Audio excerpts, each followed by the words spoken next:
Hey everyone, welcome back to the regular Monday night stream of SolForge Fusion, the digital client. I'm Jurch, I'm your host. I'm going to be with you for the next 2 hours. We're going to be playing some set 3 from SolForge Fusion, so I'm very excited to get to that. But as always, a couple announcements to top off the show. First of all, hi to everybody in the chat. Looks like we've already got some interactions going on there, which is really cool. Let's see. We have our regular Tuesday night sealed events that are happening at 7 p.m. Central Time. Those are $5 events, and you get your sealed booster if you check in like an hour before the event. So you reach out to me on Discord. I can give you the code like within an hour of the start of the event. It will be 3 rounds. It's Swiss pairing, and if you win 2 or 3 matches, you win permanent ownership of your decks. If you win 0 or 1 matches, then at the end of the event, or a little bit later, the decks all get reclaimed and kind of thrown back into the forge. Now, if you want to be saving those decks, if you win 0 or 1 matches, or you're not able to stay for all 3 rounds, that's totally fine. We will allow you to buy those decks for $10. So you'll just have to follow the procedure that I outline. It's a very simple process.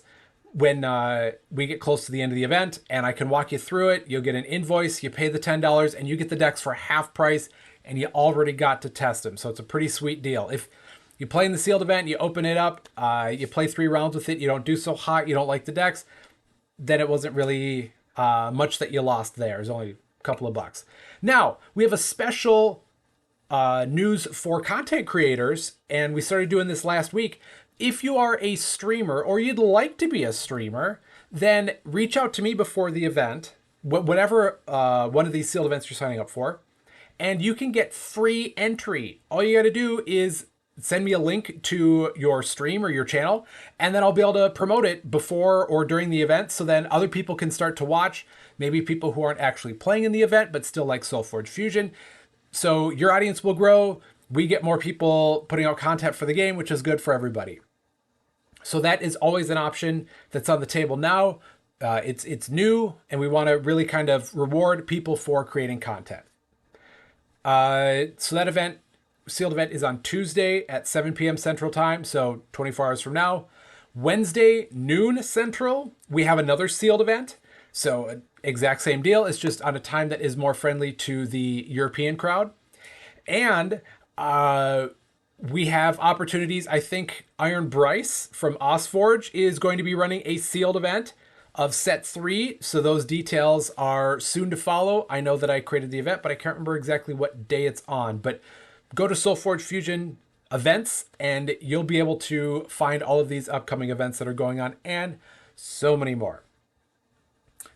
This Saturday at 10 a.m., we have a $20 sealed event where everybody for sure walks away with their booster, no matter what, because you're paying for the full price of the booster. And then we start awarding half deck prizes based on results. So if you're finishing in the top cut, depending on how many people sign up, then I kind of adjust what the top cut's going to be. We start giving out codes for free half decks from set 3 from the last winter, because it's still pretty new, even though last week was kind of the premiere of it. We still want to be giving out a lot of reward codes for doing pretty well in those types of events. Let's see. I think that's pretty much most of the announcements I've got so far. It looks like we've got a lot of people in chat already. That is awesome to see. Solimer, Zoe Misery, Gorgeous, Niles Ammon, Cryptic Pseudonym. Yeah, welcome everybody. And God just kind of reiterates what I'm saying, that the best way to grow your set 3 collection at the moment is doing one of these sealed events. So $5, you get to test out a booster. If you like it, you get to keep it either by doing well in the event, or if things don't go in your way and you still want to keep it, it's just $10 more. So that's most of the announcement that I have going on here. So let's transition to the game. And we have a new article up. It was not actually authored by me, but some time ago, I had kind of a little announcement that if people wanted to be getting more involved, one of the ways that they could is if they wanted to start writing articles for the events that have been going on. So this Forge Focus article is brought to you by Solmer, who I think is in this chat. And it is really well done. I think it's a great voice, very insightful. And we're looking for more from them in the future, and or if other people want to be helping out, that they can reach out to me and we'll find a way to put it to use. Because I definitely want to be having this, what I do here, as an opportunity to kind of get more of the community involved. So check out that article. Last week I did a whole bunch of sealed for set 3, but now I've come up with actually a couple of constructed set 3 pairings that I want to test out and see if they've got a little bit more metal going against opponents that are in the online battles. So this one that I have here, I made sure that I picked one from each faction. So I have a Tempest Utera here, and we've got Blizzard Shaman, Charger Mammoth, Flamebreak Invoker, Goliath the Fearless, so a lot of warriors, and Lightning Tamer, Wildfire Maiden, which has a good Exalt activate ability. I'm pairing that with an Utera that, let's see, I can't remember why I picked this Utera. It'll hit me in a minute though. Arborist, a creature that could get super big with Breakthrough. Everflow Eidolon, which is a nice kind of defender to hold things around. Spirit Bartok. The Bartok's going to be giving some creatures a little bit more stats coming into play. And then, that's right, it's the spells. So Chain Lightning, I'm trying to build a deck around Chain Lightning, where it says when you give a creature increased attack this turn, deal damage to the enemy player. So I'm trying to get opportunities to put a lot of creatures in play that could be gaining attack. I've got some removal with Disintegrate. I opened this Betrayer Burnout that gives all of your creatures attack. Druid's Chant. Nature's Progression is giving attack and health. Shaman's Channeling is giving creatures attack. And then we've got a bunch of exalts that are going to be doing some work for us too. So that's what I'm going to try out first, probably for this first hour. So that might be 2 battles. It might be 3. We'll just kind of see where we're at. And as always, if we don't hit anybody soon, we'll jump into the campaign. But I'd really like to be playing people. And we do have a match. Let's see this one here. That is against Drake's Storm. And I start with the Forge. So I've got Chain Lightning right off the bat, which isn't going to be great. Preserved Habitat is also a really good exalt because when you're upgrading a card, you give the creature in this lane plus attack and health. But I think I probably want to start with Lightning Tamer, and then I will likely go back to Chain Lightning. Or, I mean, it's totally fine saving that one for later, because on curve, the second deck cycle, the only difference is spell Swarm versus a spell Sprite.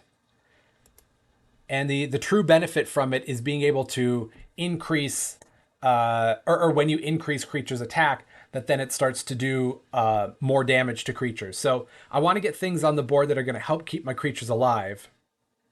Lightning Tamer, Chain Lightning. Uh-oh. Oh, no.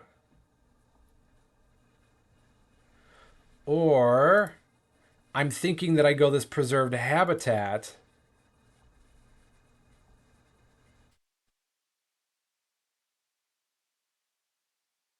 We go like that. And then we're giving the creatures attack. That Spell Sprite might not be long for this world.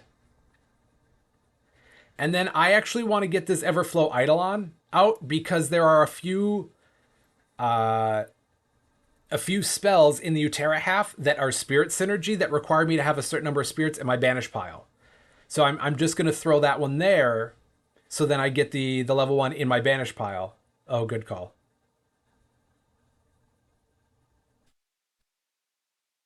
But I do want to be setting up for that Chain Lightning. All right, so I like Burnout, but I'll want to get another creature out It might be the Blizzard Shaman, but I don't like that I would lose my little spell sprite. Maybe I do Wildfire Maiden and potentially be able to take out a creature. Hmm.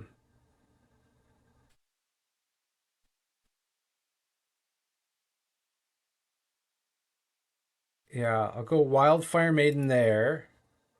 And then I'll be able to burn out. Although I guess for the purposes of what I want this deck to be doing, burnout can be under curve as well. Because I'm mostly focused on it giving attack. But now we're in a spot where that's not going to go well. So I am going to go burnout. And I'm in a position where all of these lanes are going to trade because that's the best I can hope for. But I am getting the correct dominoes in place. And I like that. Okay, so I'm still at exactly 50. So then Arborist wouldn't get the boost. If I did Druid's Chant, that would be not great. Goliath to play Rage Idol. Flamebreak Invoker. And I like that level 3 that can really be a powerhouse with Chain Lightning at the end. So let's see.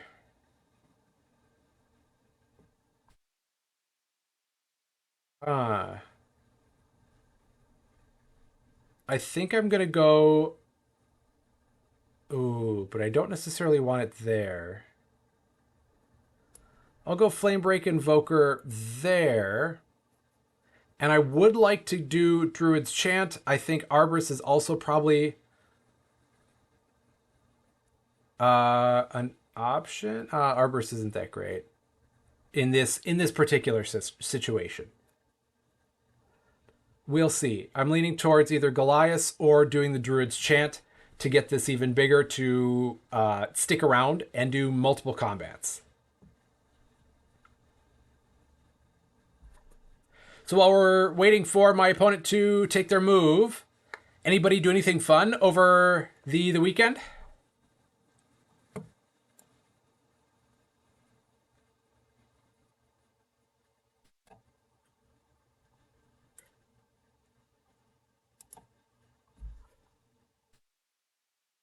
I know I was able to spend time with family up at our family's cabin. Zoe and I went up, spent a lot of time with my family. Also played softball yesterday in Minnesota. It got up to about 95 or so. So it was very hot and sweaty, but we played a couple of softball games in my league. Did not go well. Gorgeous. Worked 12 hours Saturday and Sunday. Super happy, fun time. Oh, yikes. That's no good. But you're getting money. You're getting paid then. Paid to work. Okay, so Sunder's Forgeborn ability. Here's upgrade a level 1. Spell in your hand. If it's an exalt, you may play it for free. That could definitely come into play. I'm a big fan of money. Yeah, money's pretty nice. Soul Siphon, destroy one of your creatures to give one of your creatures +5/+5. Oh, and we've got the juggling fire fists. That's not going to be fun.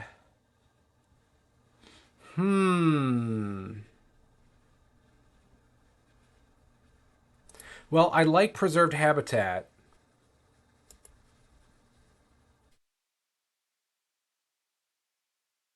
but also that Flamebreak Invoker is going to be really nice. Greater level 1 spell in your hand. If it's an exile, you may play it for free. I do need to get Lightning Tamer this one out, though, to get 2 potential creatures. So let's go like this and then just see where we go.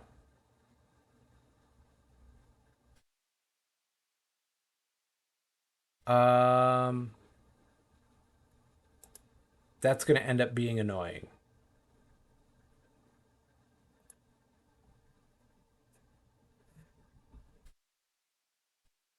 I really wish I didn't get preserved habitat in this first hand, but I think. Oh, nice.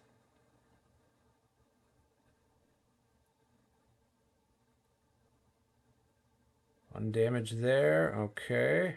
I don't like that. So then do I go preserved habitat to give this 4/4 to survive combat and win that trade? I think I do.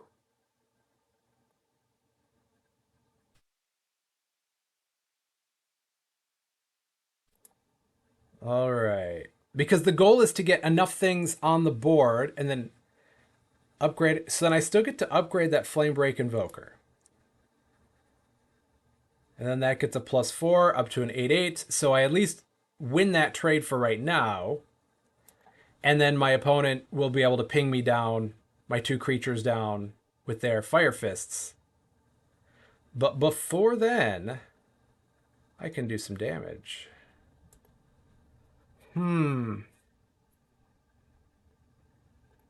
Or I can push everything out of the way because I can go Nature's Progression. Yeah, let's do that. Nature's Progression right there. And then I get to upgrade a creature in your hand and discard it. I will upgrade Charger Mammoth.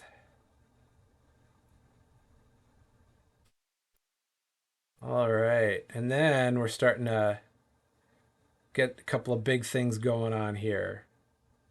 Fire Fist fun. Love when you get that level 3 in play. Yeah, that level 3 actually can be a problem because the level 3 Fire Fist, as opposed to levels 1 and 2, where it's a fixed number of damage that can be dealt, this is dealing damage equal to that creature's attack. So if this opponent has a lot of attack buffing going on, then that could really cause a lot of problems or end up potentially being a one-hit kill. 4 damage to a creature or player. I think let's do this now. Upgrade a level 1 Exalt in my hand, or spell in my hand, and if it's an Exalt, then I get to play it for free. And let's play it there. Preserved Habitat says when you upgrade a card, so that Lightning Tamer is getting really big, and because I played a spell, then I give each of my creatures plus attack. And that didn't count as my play, so then my actual play is going to be Wildfire Maiden, which now, because it's going in that lane, it gets +4 attack. And I still get to, because this is Exalted, deal 4 damage to a creature or player. I'll just pop that for 4, so then during combat, I will win that trade.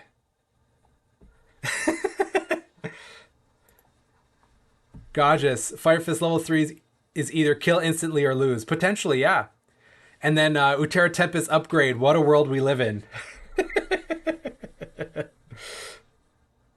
And good thing they had that Dreadbolt. That definitely saved them there from either, I mean, having a chump block or take a bunch of damage.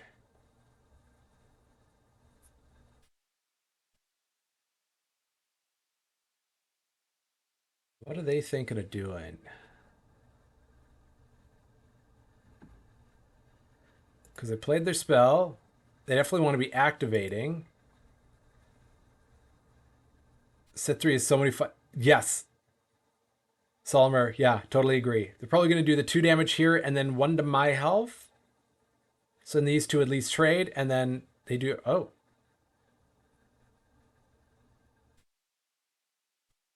They trying to ping down my biggest creature? No.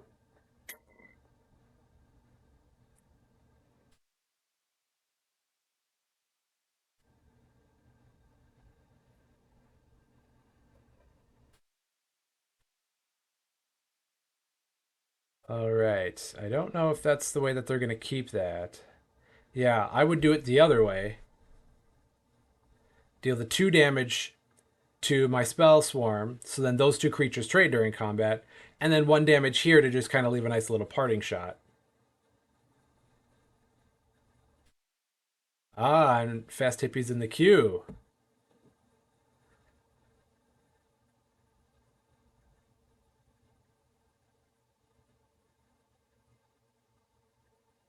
Yeah, 1 damage there. I think 2 to the spell swarm, or like that.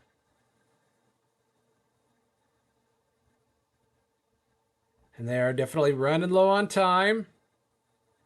Making their decision. I like the fact that I'm going to be able to keep 2 creatures and that they'll only have 1 creature on the board unless now they get time to fix this. So I don't know what they're pontificating on this, but it looks like it might end up hurting them long term. Destroying one of their creatures to okay. So they keep the level 1 alive. Do that trade. Okay. Probably not the way I would have played it, but that doesn't mean there isn't some value in what's going on. And then they just passed their turn. Uh-oh. Might have something going on there.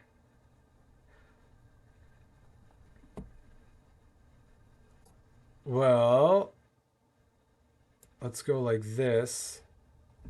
Cryptic pseudonym. I wish I had more time for a game, but I work early in the morning and I'm East Coast, so I miss most of the event streams in entirety. Shoot. That's tough to hear. Sorry about that. Yeah, I stream when I'm available after a full workday, and this is the opportunity that I have for it. So, um, but you can always then watch them the next day. I always have them uploaded so you can check it out on YouTube on the Stoneblade official YouTube channel. I don't want to be taking a lot of damage at this point.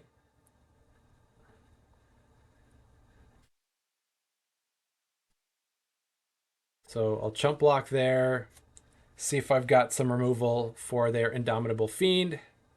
Otherwise, their Fire Fist is going to do what it does here. All right, but I've got the Forge. I've got Gathering Storm. When you play a spell this turn, deal 5 damage to a creature or player. Well, I've got a couple of opportunities to do that, to play spells. Solmer, yeah, I'm already in bed too. I'll be joining tomorrow's event, though, because it's super fun. So let's use our Forgeborn ability and show the power that we got going on here.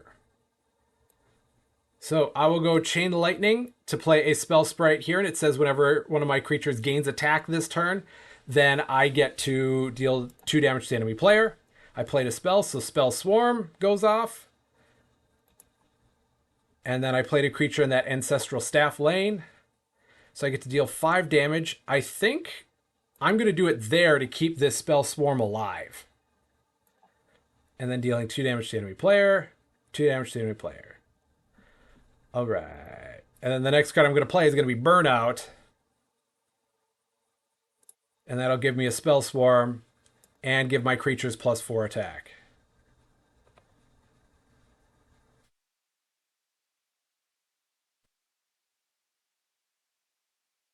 All right. So I'm still at 50. I'd prefer that not stay alive, and I've got the opportunity to dance around it. So I played a spell, going to deal 5 damage. Get rid of that there. They don't have the Forge, so it doesn't reanimate. Then I just get to give all of my creatures increased attack and deal damage to the opposing player for each one that does. Zoe, I step away for 5 minutes and Jurch has a 31 spell sprite.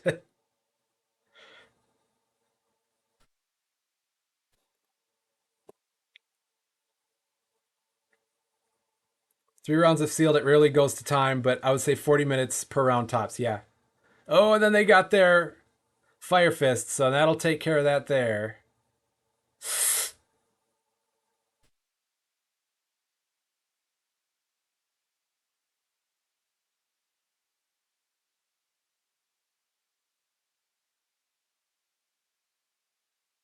All right. Even though I've got a 2-to-1 health advantage, I still don't feel supremely confident right now because I know how things like this can turn on a dime.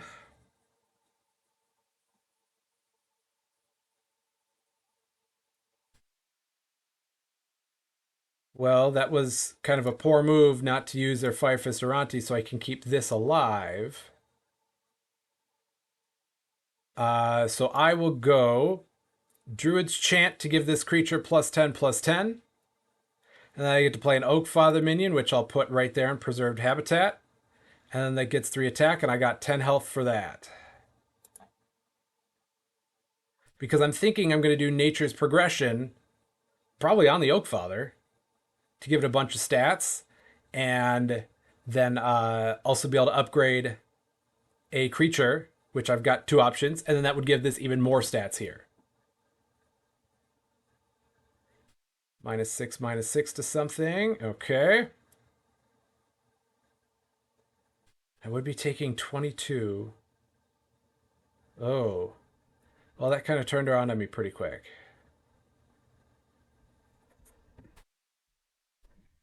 So, because that turned around, I think I have to change my plan.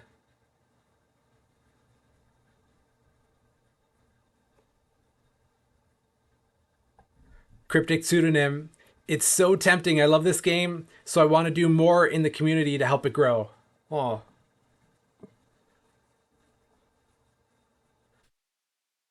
well, this still wouldn't be free at that, and I'd be taking way too much damage.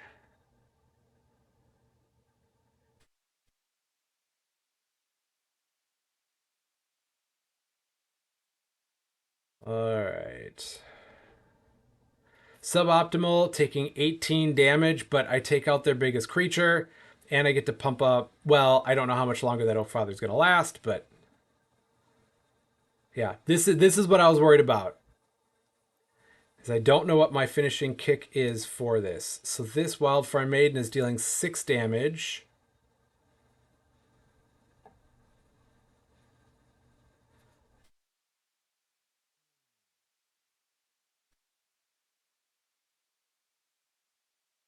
Yeah, I would agree if you can spare the 2. And even if you can't, if you can only do 1 round and then have to bow out, you can still, if your decks are good, then you can still keep them.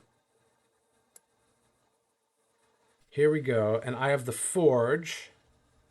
So I'm going to go like this and deal 6 damage there.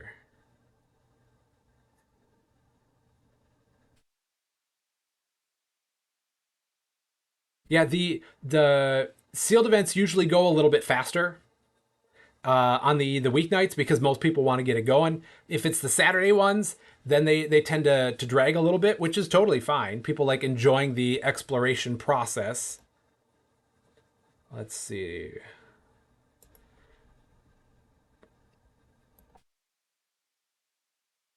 Oh no, I didn't want to do that. Let's go. Huh. I don't want to take 3 more or 12 more.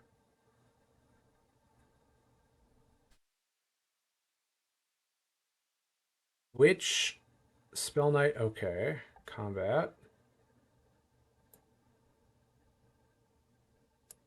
We'll go Lightning Tamer here, and then get the Spell Swarm there to block the 12, and hopefully put them in kind of a bad spot.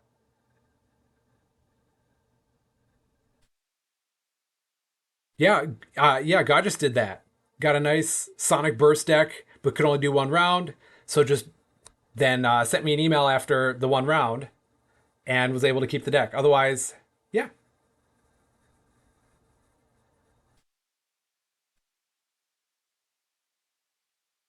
it's a really cool opportunity. You get to then potentially be on voice chat with a lot of members of the community. You don't have to, but like in between rounds, we're kind of talking a little bit, or people talk about their plays and stuff, and it's a good way to start to get a little bit more involved on whatever footing you would like, whatever terms you'd like. Ooh, not good. Not good to lose that Wildfire Maiden. All right, Outwit. Choose an enemy creature. It strikes another enemy creature of your choice. So if we've got my opponent plays one that has 12 attack, you know it's striking that Fire Fist. And then my opponent has Death Touch, so just to destroy an enemy creature. So I need to make sure I don't make any one of my creatures too important where my opponent will just be able to Death Touch it. I need to be agile at this point, which is going to be tough because I only have two creature options here. So I think I have to wait on Preserved Habitat because I don't want to puff up this creature too big to where my opponent's just going to get rid of it.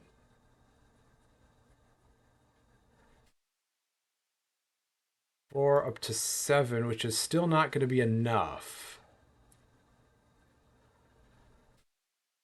Hmm. Yep, Death Touch is just destroying a creature.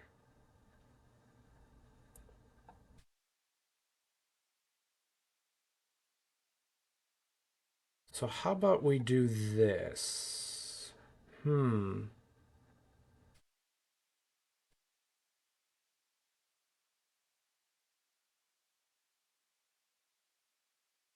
Go like that. Give this +4 attack. Play Rage Idol, which is when an enemy creature is destroyed in this lane, deal 2 damage to the enemy player. Let's put that one over there. And then I get to move a creature over to that lane.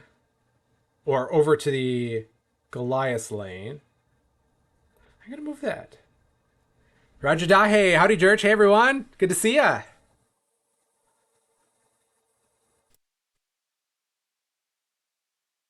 All right, let's see what you're going to do with this.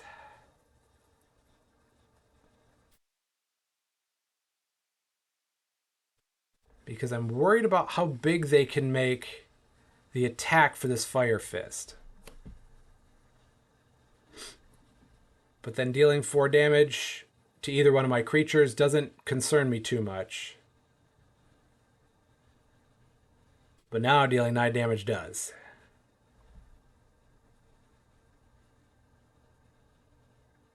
And, oh, they moved it instead. Oh, creative.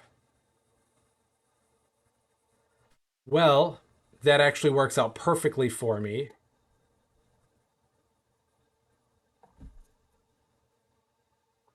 They're watching this stream, then that's that's no good for me. Yeah, just deal 9 damage to take out that creature. That works a little bit better. I could deal 8 damage to a creature that came into play this turn, but that's not going to be enough. Let's see. So I could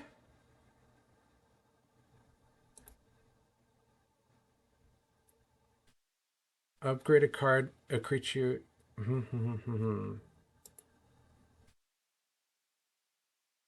And then I could use my Forgeborn ability.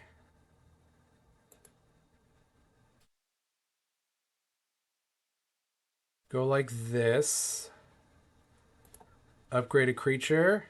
So that gets +6/+6. And I could have those 2 Spell Knights go at it and take out the lower one.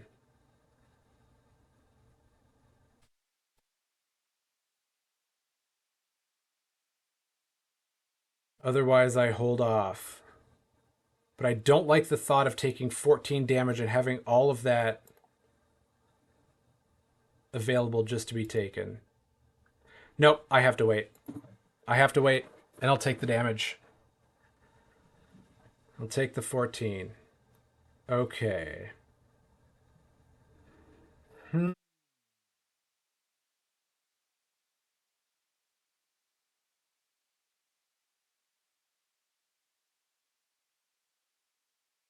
What does that give? That gives 4 attack.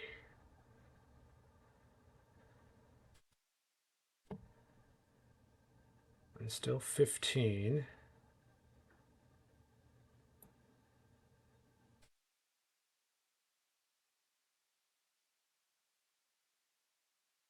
Let's go there.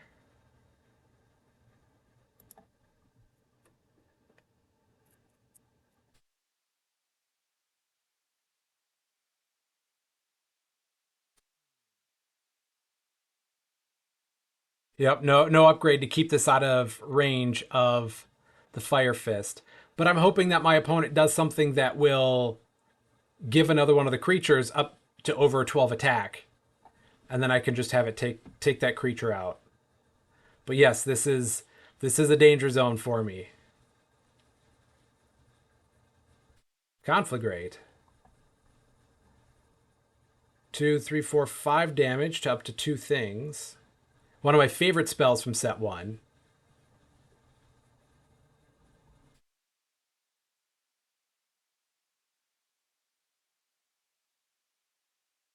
Hmm.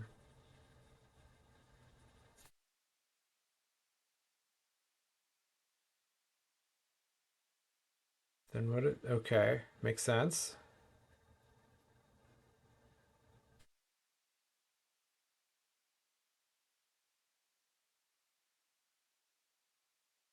Okay, well, I now can get rid of that Fire Fist. So I'm going to go Blizzard Shaman and activate it to deal 2 damage to all creatures. And then go like this and have this creature strike that one. And get rid of it.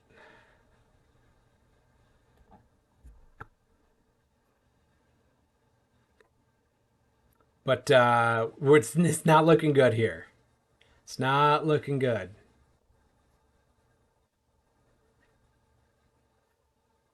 Then we're just going to go to combat and trade a little bit. I think that's the right play. Unless they want to use their... Oh. Oh. Interesting. They're going to go to try to get the board advantage instead. I don't blame them for that. And now I do have to be leery because they have this opportunity to just destroy one of my creatures at any time. But I got Chain Lightning again. Oh no, no creatures! Oh no! Uh-oh. No creatures, you say? Oh no. Huh. This could be a problem. This definitely could be a problem.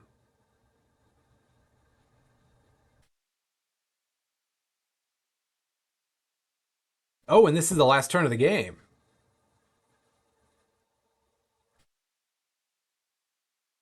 Aha. So they're going to destroy whatever creature I put out, which is okay. Because I need to deal more than 6 damage to them. 2, 4. But that... Oh, this is going to be interesting. Okay, so I think I go Chain Lightning, playing a Spell Swarm there. Uh-oh. Okay. And then it gets +4 attack, which deals 2 damage to the enemy player. No, I don't think I've got it. Because they're just going to destroy this creature.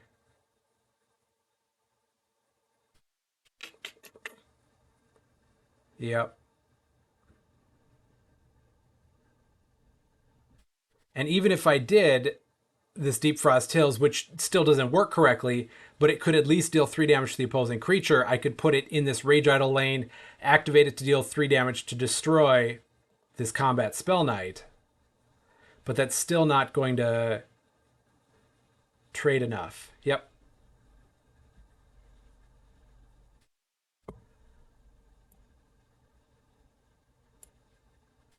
Go there. Put 2 counters on it.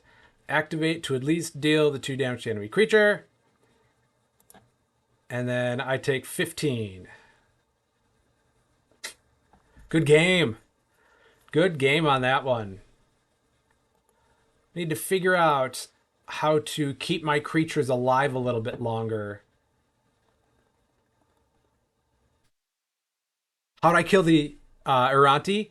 I did a Blizzard Shaman and activated it so then it had 10 health, and then used my Forgeborn ability to have one of their Spell Knights strike it. Yeah, that was a good game. It was a good game.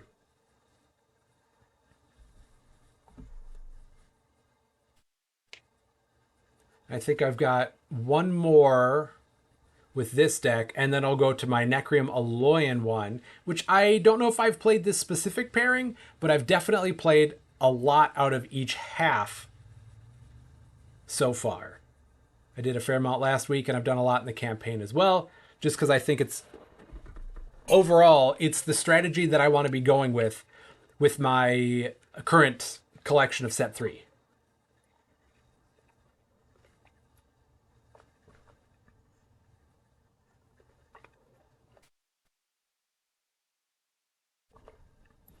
All right, I guess we will jump into a campaign that I remember starting. Spring Dryad. Okay. Oh, that's right. Got that Soothing Basher. 4, 5, 6, 7. Or I go like this to save myself from taking too much damage, but it's not going to be good. Give a creature -1, -1. I'll do it there, so that way those at least trade. Yeah, this I've got this on level 10, so I've got all of the difficulties going on here. We'll see how long I can hold off.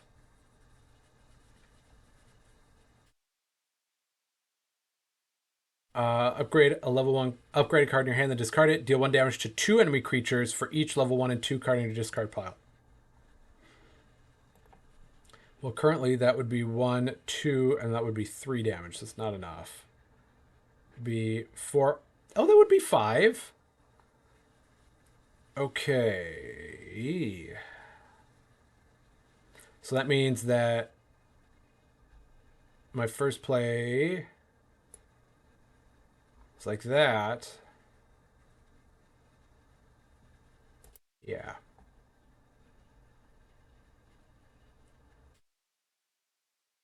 All right. Enhanced Lucid Echoes. I'm going to upgrade Dreadbolt. And then get to deal 5 damage. And 5 damage to ensure that those... What? 4 damage? What? 1, 2, 3... Oh, 4. And that was 5. Oh, miscount. Oh, that's not very good. I mean, I still trade, but I get to keep them alive. All right. I really hope somebody challenges me soon or jumps in the queue, because I don't like jumping into the middle of a campaign. And now I've only got 1 creature. Oh no. Let's see. This is going to be a rough one.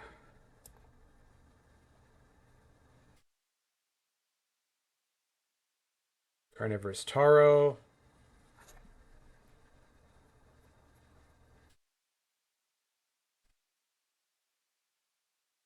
And this before combat, so I have to take something out. Because if they have full lanes, then Nuada's Garden, they transform it into a big oak guardian that's very difficult to deal with. But as it stands right now, I'm in a rough spot. Oh, I do get the Soul Harvester, though. Here they come. All right. So I've got Dreadbolt. I do have Lucid Echoes. One of these days, they're going to fix how the AI uses Garden. Yeah. Yeah. Okay. Create a card in your hand that discarded. Deal 2 damage to up to 2 enemy creatures for each level 2 and 3 card in your discard pile. So that would only be dealing 2 damage right now. That's not nearly enough. I need to get rid of that one right away. And Soul Harvester is a card that you can acquire for your current campaign run. What it is it's a 5/5, and it says whenever a creature is destroyed, give this +2/+2. Oh, here we go. Oof. Not a great start, because I've only got one creature.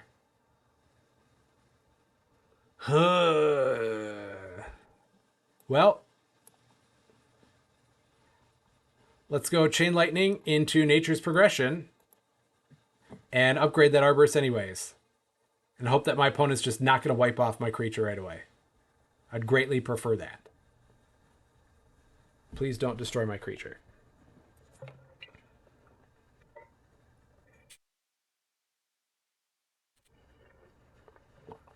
Ooh. Stout Rager. When it's exalted, it gets aggressive. Well, I'm guessing my opponent's probably going to put an Exalt in that lane, but there's not much I really can do about it if I want to keep playing my game. So, I get a Nature's Progression here. I get to upgrade Arborist. And then the Spell Sprite, because I played a spell, gets to attack. And because the spell I played gave the creature attack, and playing a spell on a spell gives the Spell Sprite attack, then is able to deal 4 damage pinging to my opponent. So now I got a 7/6 Spell Sprite, which is pretty good.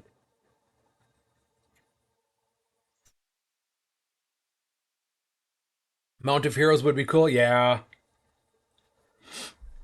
Yes, that would work really well with this, but I would need it to be now a Betrayer one. Oof. I'm going 2 creatures to none. Not great. Huh. 4 creatures to none, you say? Okay. Well, I mean, 4 is Rager. Oh, yes. On the Rager, yeah, that'd be really good. Hmm. Uh, we got the 2 big ones that we can mess with. Okay, I think I can trade out with these 2 big ones, but I don't know if that's going to be good. Because I can do the Preserved Habitat, or, oh, nice! A Betrayer Tremorsaur. Sweet. Okay, so I could either do Preserved Habitat or Druid's Chant. They both would have the same effect for right now. I think I'm going to go Preserved Habitat, because I like getting that Exalt that's going to have future returns for me. And then I trade out with their 2 most menacing creatures right now. I still get my Invoker. And then that's going to be big enough to at least live and chase down their Rager. Yeah, that's a really cool looking Betrayer right there. Hmm.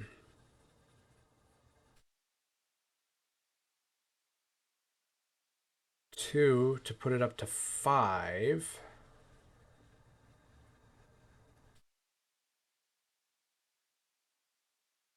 Okay.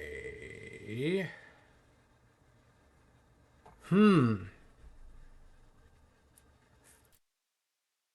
As long as I'm not dealing damage to the opponent, that's not going to get any bigger.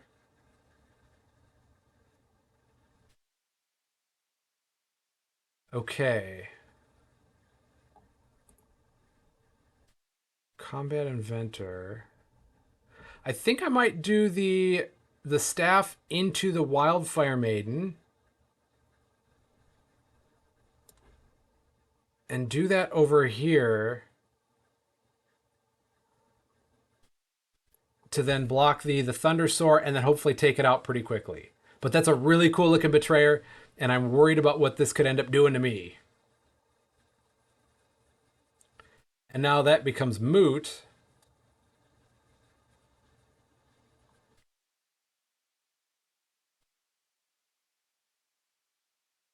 Hmm.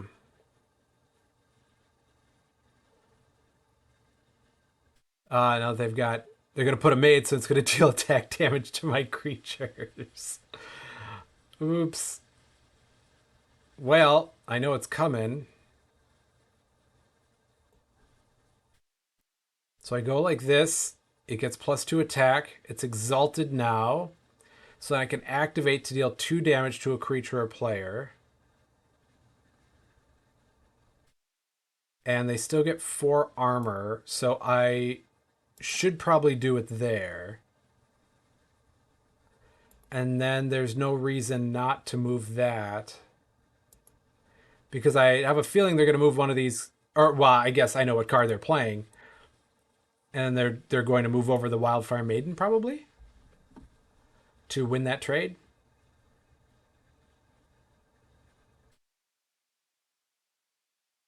Yeah. That's a spicy combo. That's pretty cool.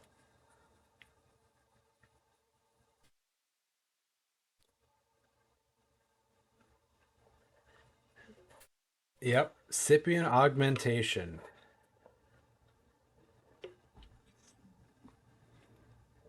Oh, move any one of your creatures, not the opposing creature. Oh, silly Jurch.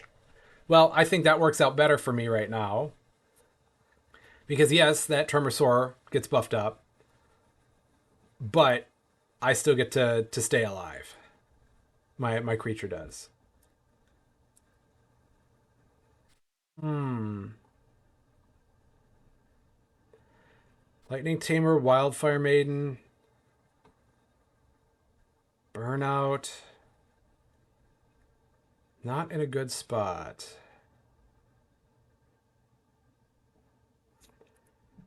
And then my Forgeborn ability doesn't help me now because I want to get a free Exalt played.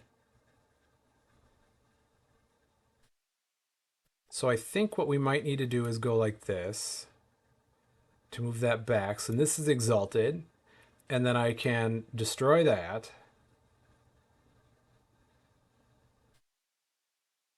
I will play the Wildfire Maiden 2 here. And then I'm not going to use that Forgeborn ability yet because I want to see what my opponent does. And I think that my next play is going to be Lightning Tamer because I want to get a few creatures out that might grow their attack. So then I can get the Chain Lightning up and running. And what is my opponent's Forgeborn ability? I haven't checked that yet. Give one of your creatures +4 attack. This turn it gets 4 armor. I'm guessing that's going to go on a Tremorsaur. Giving it a lot of extra attack and breakthrough and more survivability.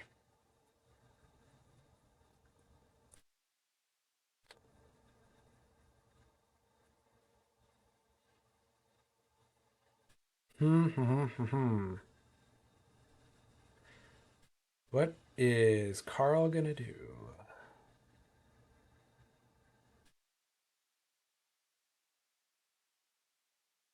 Oh, another caller. If you have a creature with increased attack, give this +5 attack. And then did give the boost onto the Tremorsaur. Betrayer Burnout looks nice when you get it with Chain Lightning. Yes, that's the goal. That's the goal, is to get those two together. Problem is actually being able to execute that, because that's not happening right now. So I think if I go like this and like that, then I activate here and we at least trade, and I survive 2 trades, I lose that one, which is tough. But I survived 2 trades. I got to figure out how to deal with that tremor sore. Hard removal. I tell you, hard removal.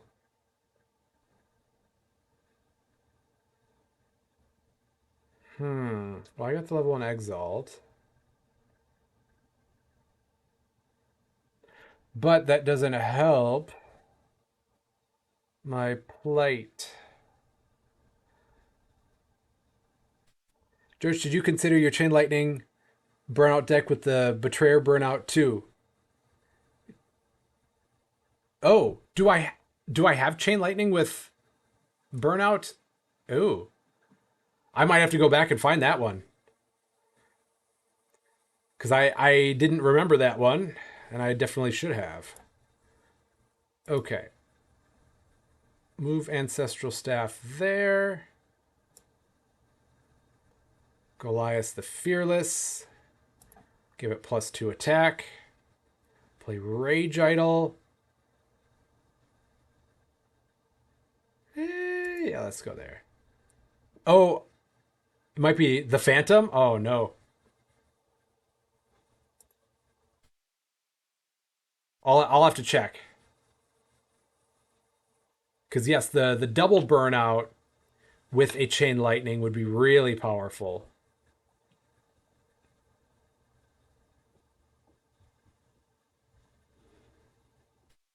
Hmm. Nice, getting a little replacement synergy, and there's a Mount of Heroes. Deal 2 damage to your creature in this lane. If you do, give it 4 attack. And then at the higher levels, it's giving multiple creatures +4 attack. That can get real scary.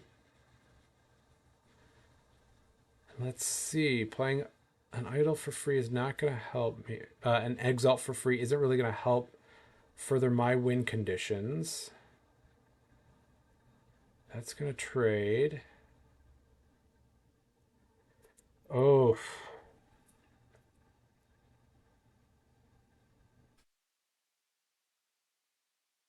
If you have a spirit in your banish pile, give one of your creatures breakthrough this turn. Do I? I don't. Ugh. So I could disintegrate the one creature that they've put into play so far. Or let's do this. Get to give a couple of my creatures a little bit more attack for right now. And I get to activate this to deal damage to that creature there. Okay. So not looking good, but as of right now,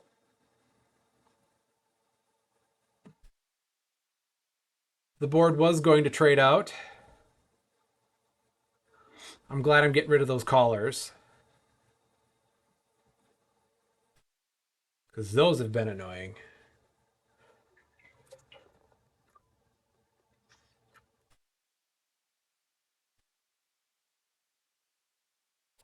And I'm running out of health.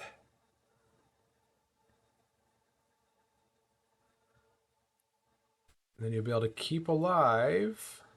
Oh. Ah, that makes sense.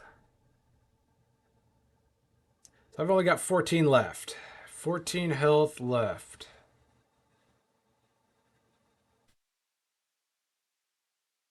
Could do that and give the armor here to that giant, so then they keep multiple creatures on the board. Yeah. Still do 2 damage to give it 4 attack, but yeah. Yep, keeping a second creature on the board is a good idea. Caller is a tough creature, yeah. Is good. 14 health and a dream. A dream indeed. Uh-huh. And no hard removal.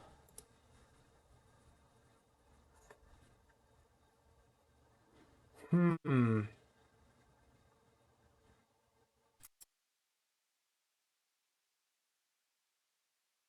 Spell Swarm.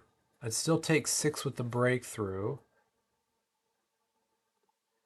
Well, this would deal 4 damage to the opposing creature, so that would take that out.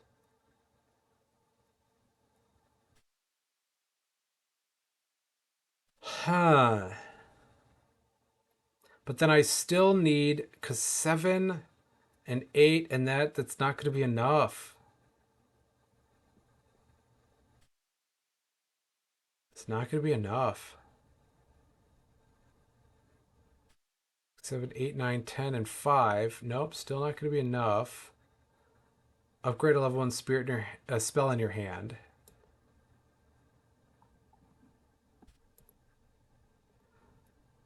Well, oof. So I could do that there. I still can't, because that's 6 damage. I can't do 6 damage to something.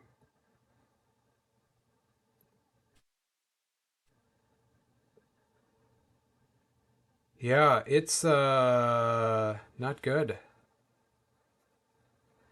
Not good again. Could be 5.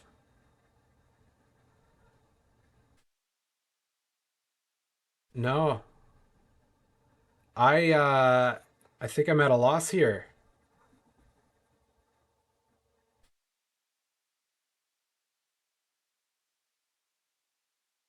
Oh, and then a betrayer dreadbolt. Oh, gross. Yeah, I know. I got unused forge powers.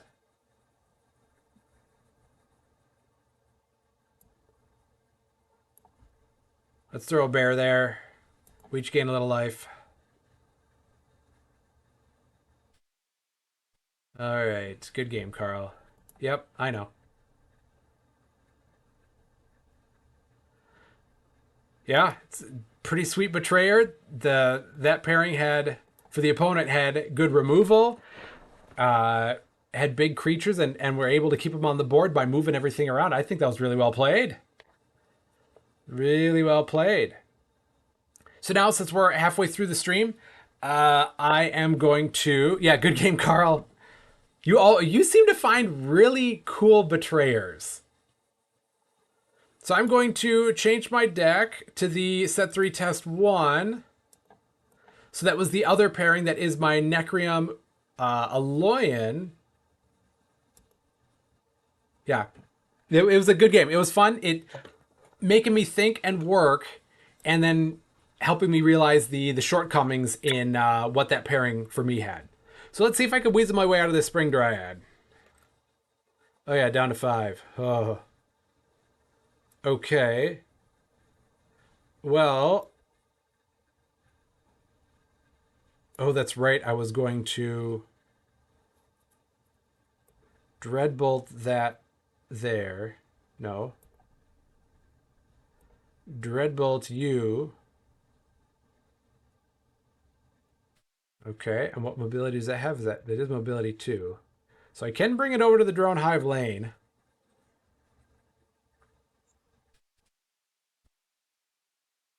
We got a little fortunate there. Let's see, I've only got 5 health. So I think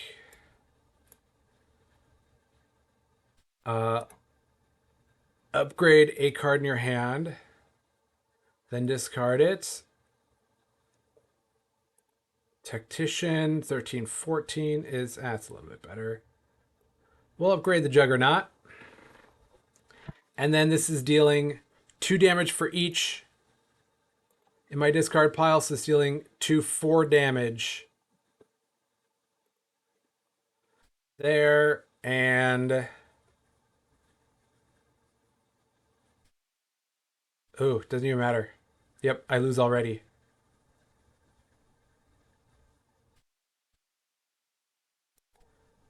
We'll go 4 there, because I can always use my Forgeborn ability. So then I will mobility this over and use my Forgeborn to just play a Gizmo minion.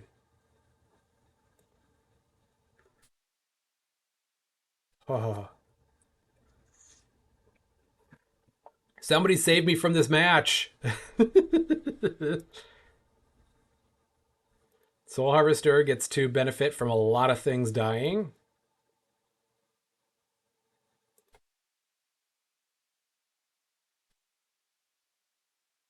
Yep, coming.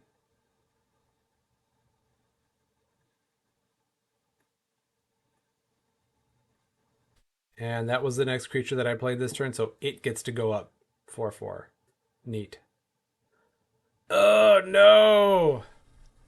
Then because they rolled 2 spider eggs, now they're gonna be able to flip Nuada's Garden. Oh no! That might have just been the end of that run. Cryptic Pseudonym, hey hey!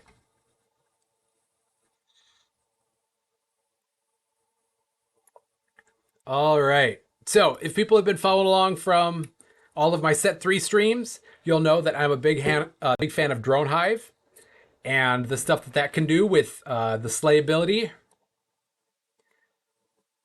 Play up to 1 Gizmo minion. So I try to parlay that with some Dark Shaper Savants, which you get to give a creature minus attack and health every time you play a level 1 card. So you can start to see the pairings there. So now that I get Drone Hive out right away, that's always a good start. And then we'll see what else we can kind of cobble together. Spiteful is bugged, so it's not going to be giving the opposing creature -2/-2. And Centetta's Lab right off the bat. When you place a creature in this lane, play up to 1 Gizmo minion in one of your empty lanes. Gotcha.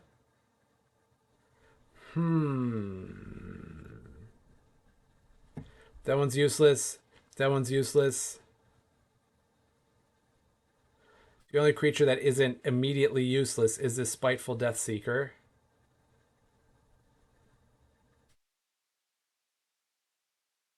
So Mech Armory. Put 2 energy counters on this. Remove an energy counter from this to give your creature in this lane +2 attack, which might be nice, but if I'm not having any creatures, it's not really going to help. What's that at the next level? 5/6. It's at least a body. So I'll go like that. I don't like it, but it at least gets a body on the board, and a 5/6 is something that could stick around in the second deck cycle, potentially. Savants love gizmos, yep. Yes, they do. So I get a cheap 2 damage on my opponent there. Then we're going to see what they will do in return.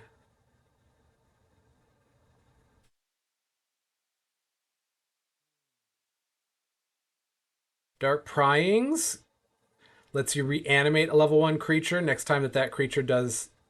So you get to give a creature attack, and then if it's on level curve, then you get to give it stealth. Next time it damages the enemy player, you can reanimate a creature.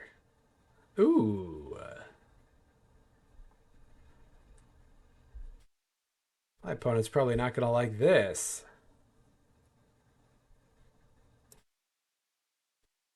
Let's go the Hematophagic Creeper. So I will let them either choose to deal 5 damage to the enemy player or destroy one of their creatures. And they'll just destroy one of their creatures.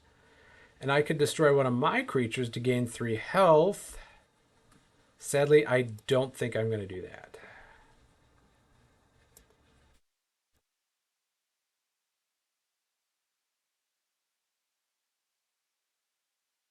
And now I'm going to be in a very interesting spot depending on what they do next, because this specimen is going to deal damage to something if the opposing player doesn't take damage, which they haven't this turn.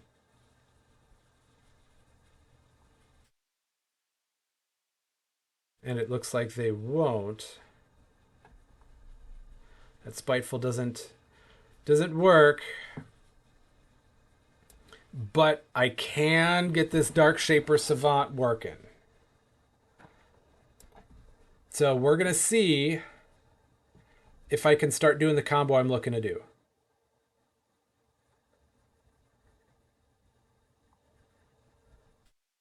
All right.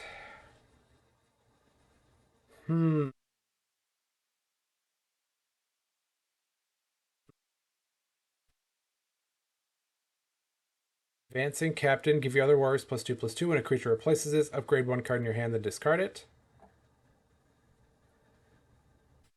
Uh, hmm. Level 1.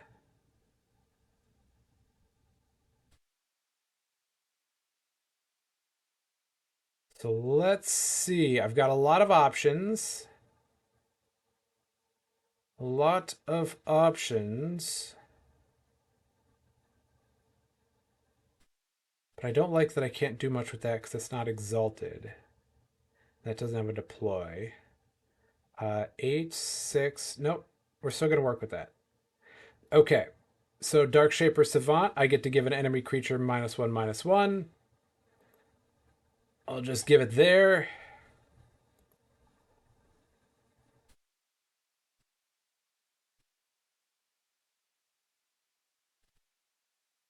Ooh, nice. A Page Walker. When you play another mage, upgrade a card in your hand, then discard it. I think that's Page Walkers have always really intrigued me, but I've never found a good deck that I can make that work. That's really bummed me out. So let's do the Advancing Captain. Give your other warriors +2/+2. And then give an enemy creature -1/-1. I'll just go there, so then I'm able to defeat it in combat. Take it out.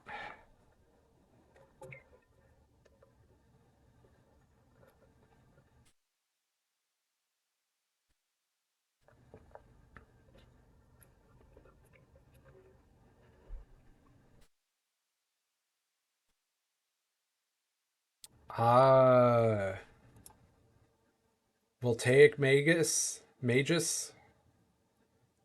survives that trade. That's no good for me. All right, onto our Forge-born abilities. They have Stronghold. Give one of your creatures +5 attack. If it's in a lane with one of your exalts, it gets aggressive this turn. Oh, that one's been nasty for me. Against me. Justice Blinded did have a good Page Walker deck, yes. I think it was a Betrayer one in Utera, if I'm not mistaken. Researching Alamancer with Betrayer Page Walker. All right, well, this is going to hurt because I don't have any creatures. Oh, I do have one. Stout Virtuoso. Hmm.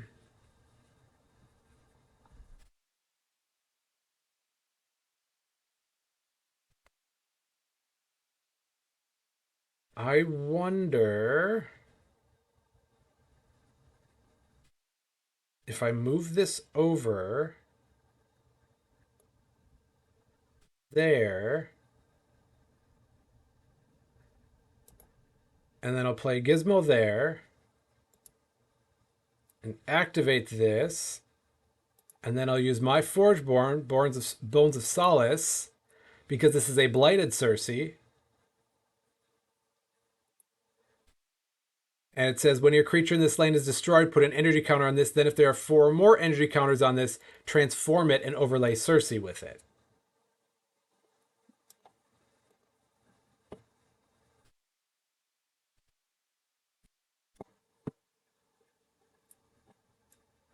I need to get a Researching Alamancer in a preserved habitat.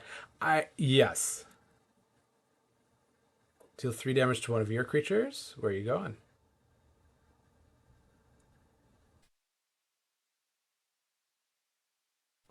A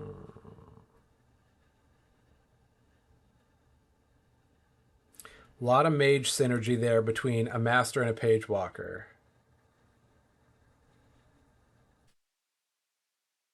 Oh, that makes it painfully obvious what my decision has to be for this. Is just to dreadbolt that.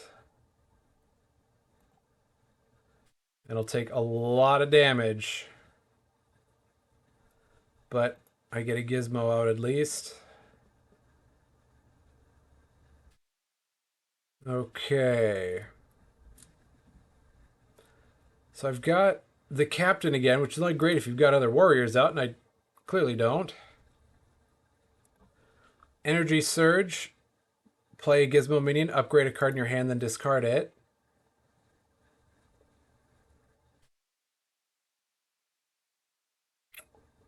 Ha. Well, I think because I could always Blight Skull Bomb. I think I might have to do that. Start out with a good old Blight Skull Bomb. My opponent has to choose one of their creatures and destroy it. And there's no good option for me on this one. Yeah. Okay.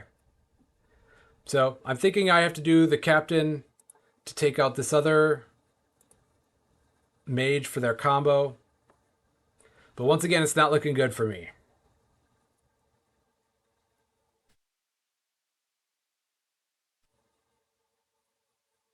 It's not looking good.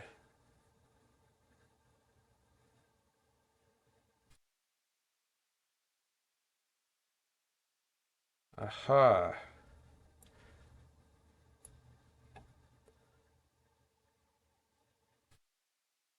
Or I take 6, but then put them in a position where they have to block.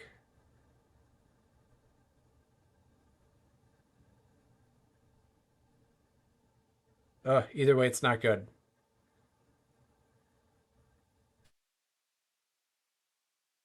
Yeah. Yep. I'll stick to that plan.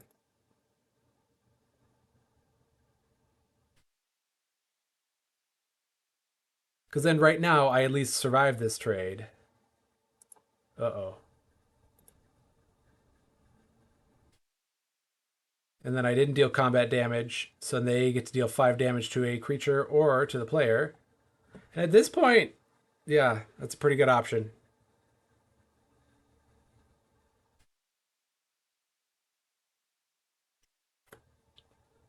Hmm.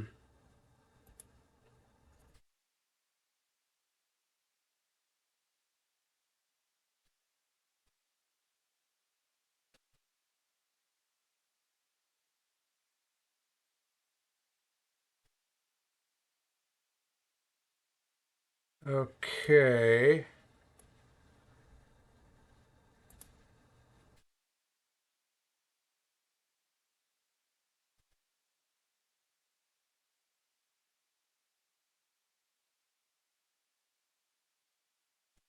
So I think I might have to do dark pryings on my gizmo if it survives somehow.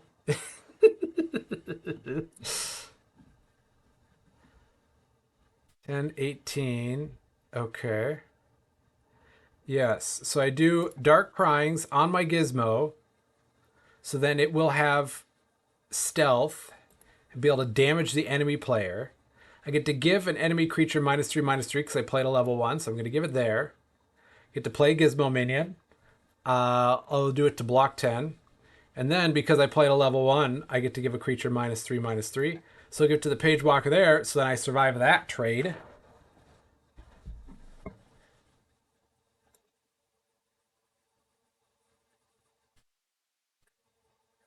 And I get to reanimate a level 1 creature. Absolutely. I will. I think the best one's going to be that Dark Shaper Savant. And then we can go that there. Played a level 1 creature, give a creature -3/-3. Don't mind if I do. Play Gizmo Minion. I'll put it there. Give a creature, enemy creature -3/-3. Give an enemy creature -1/-1. Go there.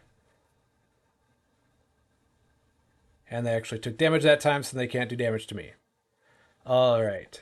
Now, I don't know if these Cersei abilities are working any yet. The Soul Swap and things like that. So I'm going to hold off from trying to do that because I don't want to break the game.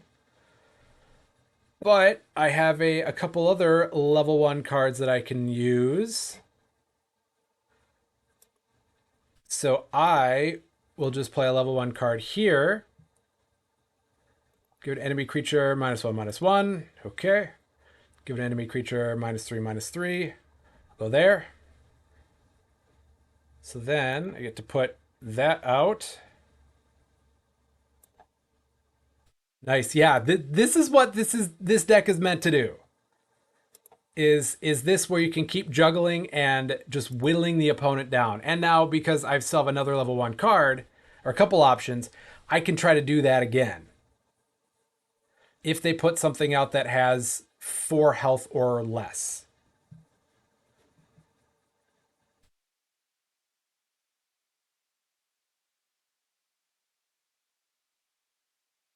And I would really love to use my Forgeborn ability to switch the health of this Stout Specimen and my Dark Shaper Savant here. Because then I'd just be able to do it on that to take that out. It's good Dark Shaper doesn't let you hit your own things. Yes, I'm a fan of that not happening. Functionally infinite minuses with the Drone Hive and another Savant. Yeah, pretty close to it.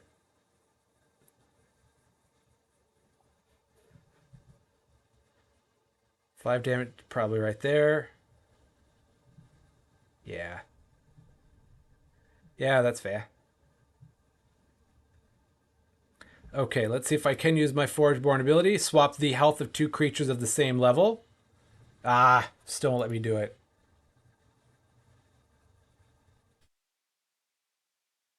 Well, sorry, opponent.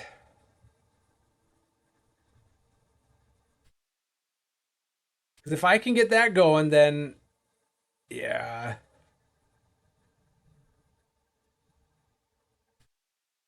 I bet their fix will be that the sleigh counts your guys too.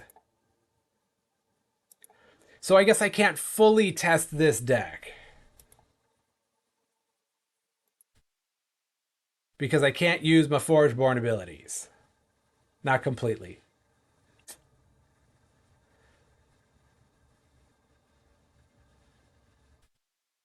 All right, jumping right back into a match. Federico, 1959. All right.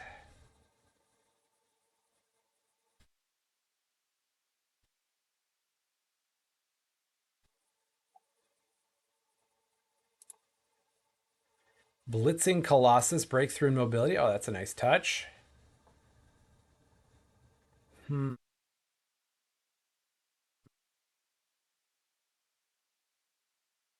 Well, let's see.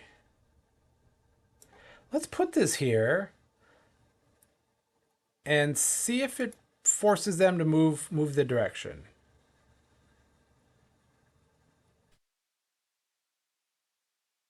If they move that, then I'll just put the Vampiric Amoeba in the way. GG, I got head to bed, but I get you in the next one. Yeah, thank you, Cryptic Pseudonym. Always good to see ya. Take care.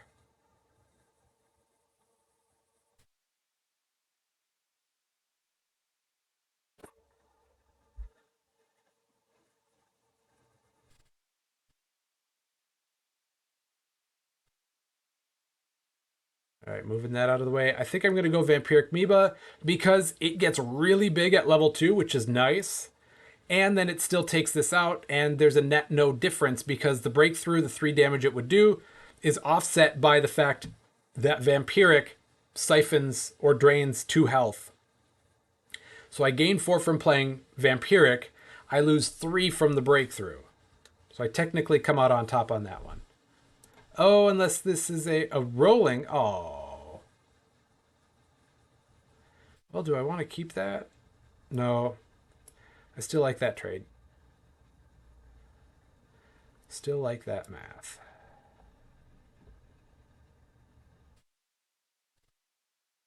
Okay. Zapping guide. I like the zapping guide in particular because it's got a couple of deploy abilities. Give the opposing creature -3 attack and give the next creature you play this turn +3 health. That actually kind of fits what the rest of his hand is because the rest of his hand is kind of crap. Dark Pryings would be, I think that one's okay. No, I think I should do that because I've got a couple of creatures I could bring back. So let's go like this. And then have the enemy player either take 5 damage or get rid of their one creature.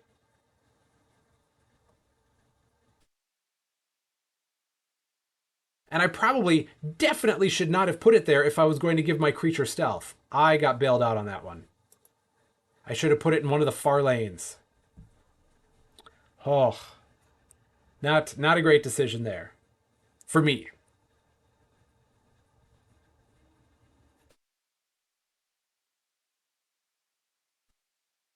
All right, and then I am going to use Dark Pryings here to give this +3 attack and stealth.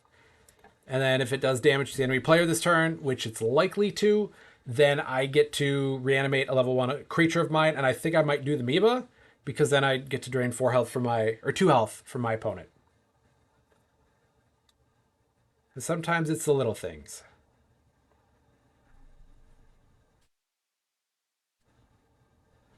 Yes.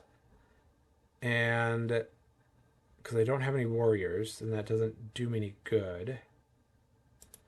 So let's just go like that over there.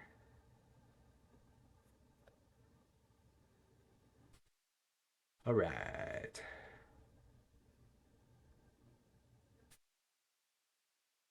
I've got this, the removal for sure, which I'm probably going to end up using on this Stegodon because I don't have anything else in my hand that's big enough to mess with it. And I don't actually want to play this level 1 Energy Surge because level 2, you get to play a Mega Gizmo minion, so it's 2 level 2 cards, and I'm looking to try to have enough opportunity to be playing level 1 cards later in the game.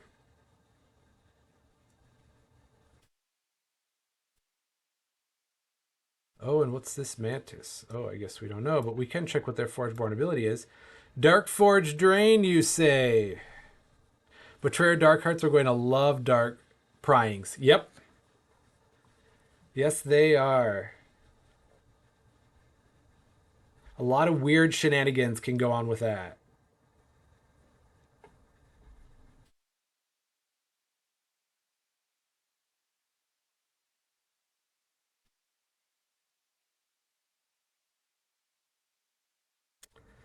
Well, I see what they want to do now, so I can't let them do it.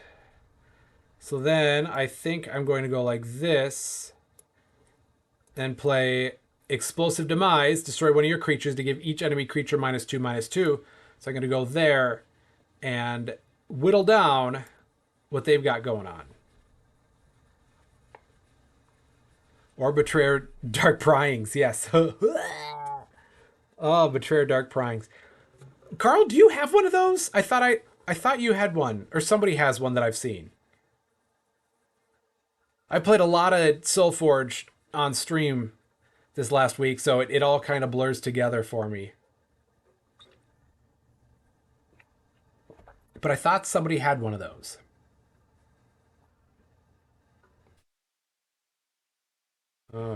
Gotcha. Well, then I'm going to take out the bigger threat here because the 3/3 is no longer the biggest threat. It's the 7/6. I could take 3 damage and still have my Nice Spider out there.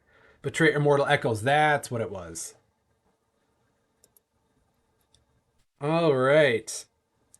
So I'm going to start off by doing Bones of Solace. And then I will do my Hematophagic Creeper over here and make my opponent choose to lose either 6 damage or destroy their only creature.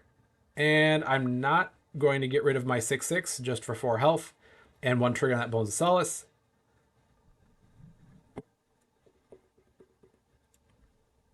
Goddess, I do remember that Betrayer Immortal Echoes. That was pretty cool. And then I don't have. Oh, what?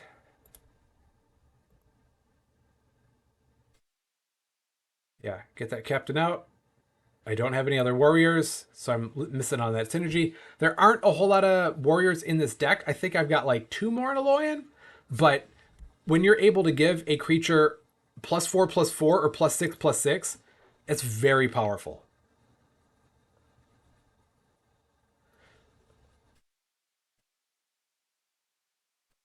I had severely underrated that card until I tried it out. Yeah, I hear you, Gajas.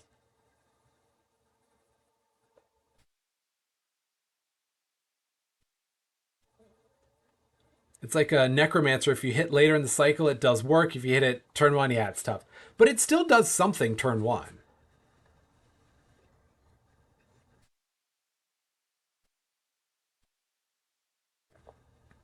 Ooh, this is putting me in a pickle. The fact that at level 1 you get to reanimate instead of just get a minion is pretty strong. Yes, it is, Carl.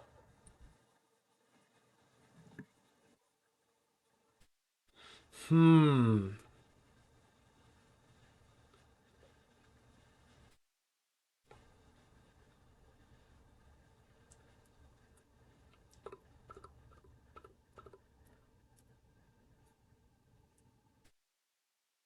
Soothing Rex. Okay. You played a spell this turn. So then I think I want to Blight Skull Bomb and make them destroy one of their creatures. All of them would be good for me, whatever they choose to get rid of. That Rex I'm a little less worried about, but I believe that that's probably going to play more into their synergies because this Rex says when another one of your dinosaurs comes into play, you may have it battle an enemy creature.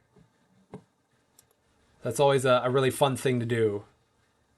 And now I think they're going to do the Warbringer Ritual. Play spell sprites, then play a spell, lead the charge. All right. Get all those buffed up. They played a spell, so deal 6 damage to me. Youch. I still think I'm going to put my Vampiric Amoeba there to just, during combat, take that out. And I could take the 8 damage because then I'm not going to be taking 6 more every time they play a spell. And I still got a 9/7 there.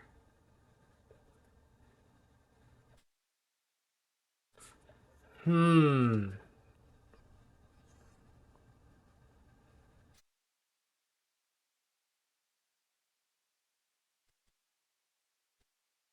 So I've got my combo, but I'm worried that they've got battling on a string. If they play any dinosaur, I can't think of a dinosaur that, even at level 1, has less than 3 attack.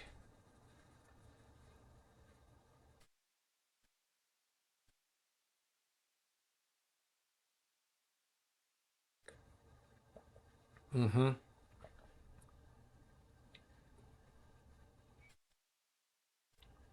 Well, I still want to get that out, that drone hive out.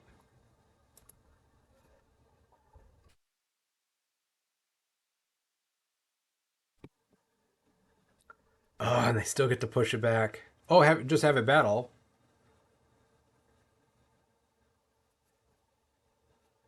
Could have it battle.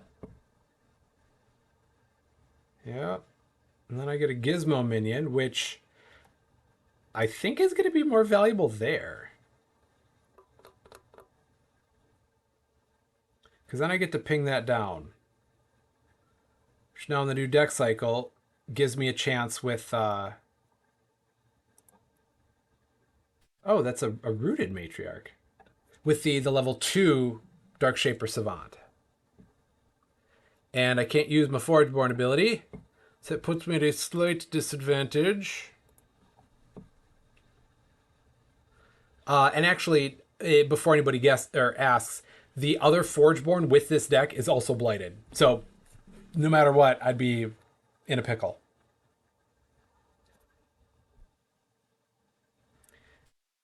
If you just think you're losing, use your Forgeborn.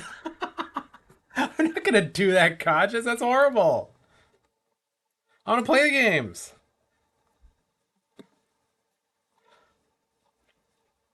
But having only one creature isn't great. Yeah, gorgeous. You troll. This Vampiric Amoeba, I like that it's a 5 health drain.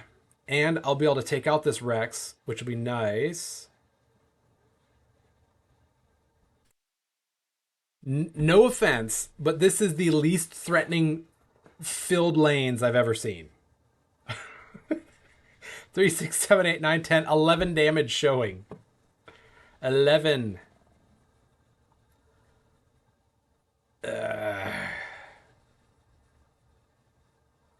All right. Well, I want to take out that Rex, but it would be in combat. I think it's better for me to still do my Amoeba there. Yeah. And then I'll Dreadbolt likely whatever they put into play. Oh no! No! That Druid is the key.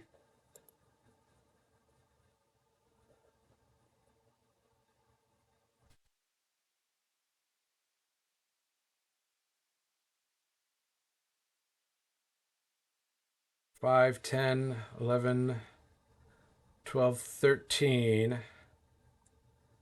Yeah, I think I have to Dreadbolt that Rex. Because I can't do Explosive Demise because it won't trigger because I didn't destroy one of my own creatures. Which I could have done that with the Amoeba, but not going to work. So we're just going to Dreadbolt there and take a lot of medicine. Oh, that's so disappointing.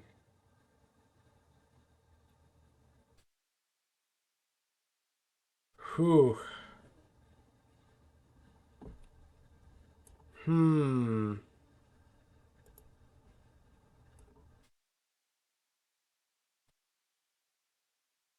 Well, Zapping Guide to give the opposing creature -3 attack. And then the next creature I play +3 health.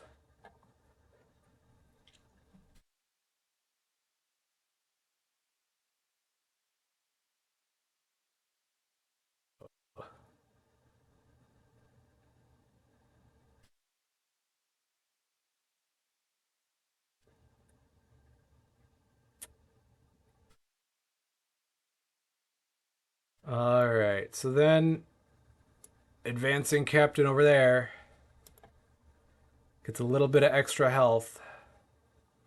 But 4, 5, 6, still 7 showing. It's not good. Not good at all.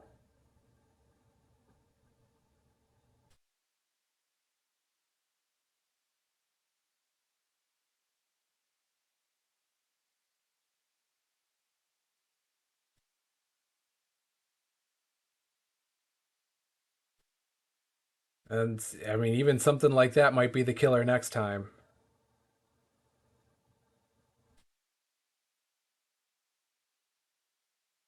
Okay, so I still have my Savant and then plenty of level ones. Plenty of level 1 options to try to get my chain to work. But as of right now, I don't have 2 links of the chain.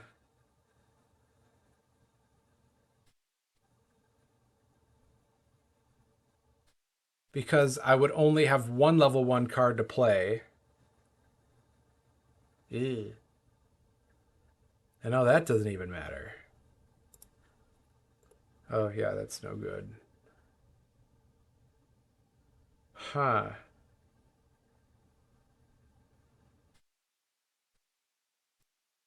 So I still have to do this. But I would need to be able to play 2 level 1s in order to get this Blitzing Colossus down. Or, I mean, technically, then that one also. The Druid. And then I start to work.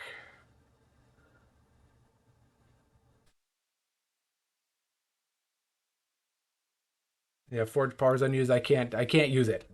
I can't use it.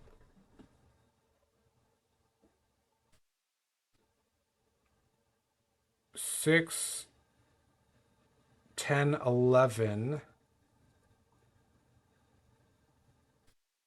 Okay, so we're still alive. If I go like this, play level 1 to go that there. What does reconstruct? Yep. Reconstruct doubles a level 1 creature's attack. Levels 2 and 3, it's free, and it's still level gated, but it's doubling a creature's attack. So it's really good. I have no use for it now.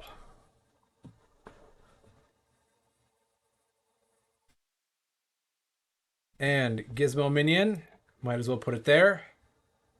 Get to give an enemy creature -3/-3. Don't mind if I do. Gizmo Minion, there.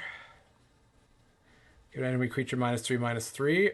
I'll do it there so I can start the chain all over again. Hopefully next turn. And I do have options there. Destroy one of your creatures to give a creature +12/+12.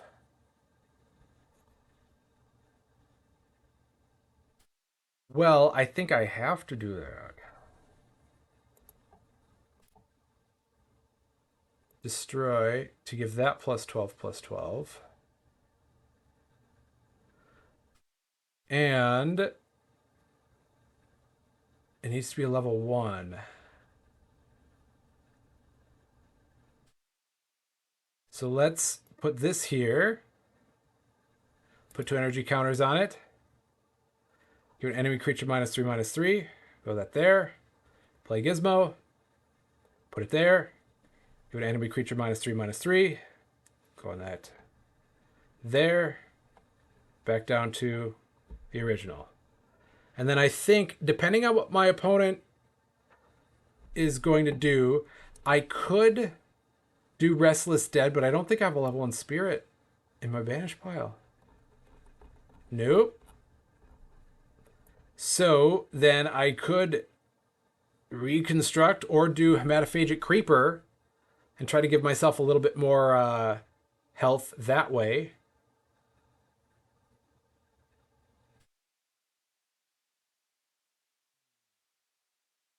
Because I do need to be not at 3 health. That's going to be very problematic. But, oh, they're just going to turn that into an Oak Father now. Oh. Turn theirs into an Oak Father. I think it might be better to turn my Savant into an Oak Father. Yeah.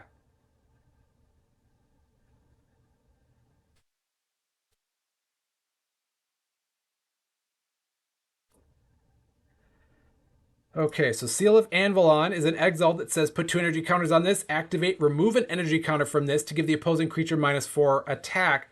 Then if there are no energy counters on this, destroy it. I think I'm going to go like this. Do the Hematophagic Creeper. Have the enemy player either take 7 damage or destroy one of their creatures. They'll take the 7. And then I'm going to destroy one of my creatures to gain 5 health.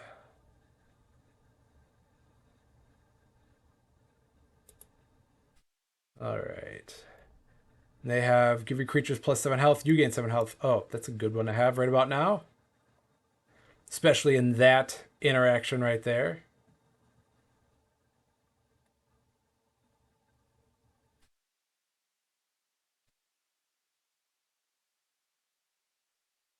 I haven't noticed that they have anything with aggressive.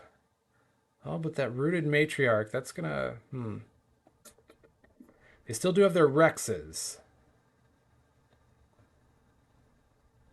And how am I going to be able to do now a 27-point swing? Are you going to save it? Oh, they're going to open lane and then win. Yep. Shoot!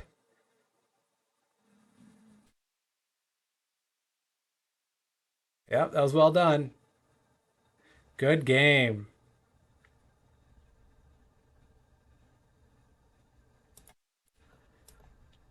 So I think I've got time for one more. 13 minutes is enough time for one more.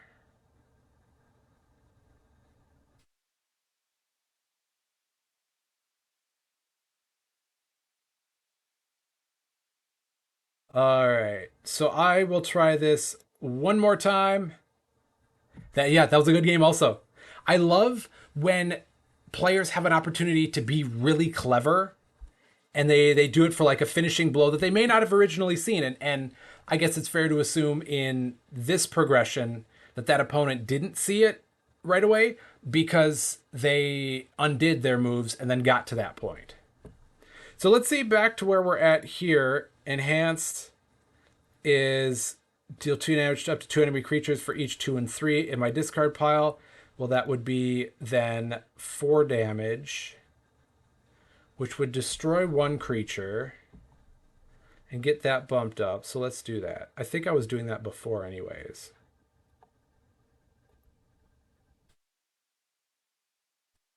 There. And there. Oh, right, because then I ended up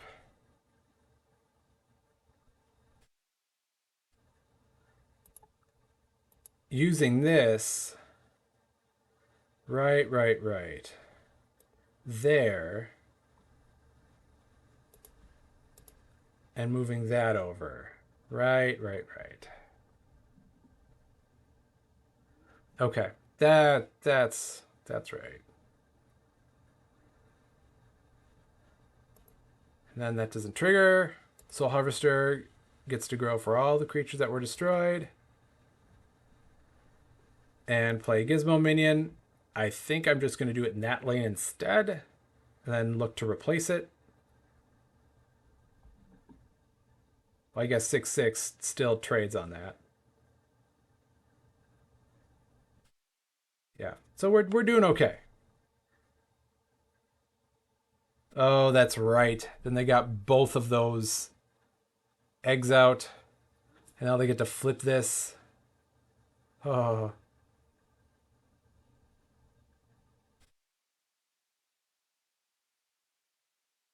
right. Not good.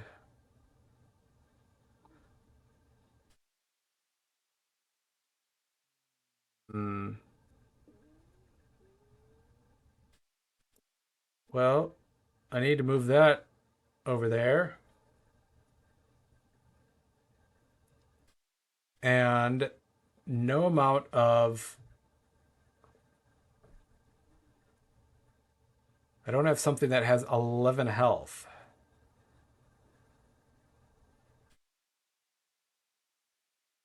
Well, I can go like this and like that and hope that they replace their basher. Oh, it was fun while it lasted.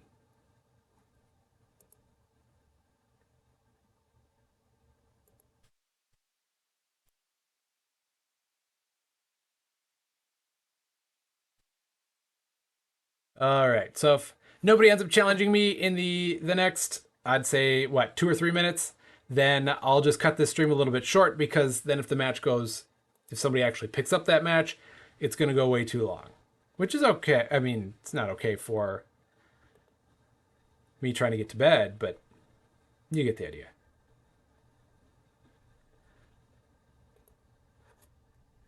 Okay. And let's change the deck. Let's try that one, but because I haven't, because it's only on level 1, we'll start on level 4.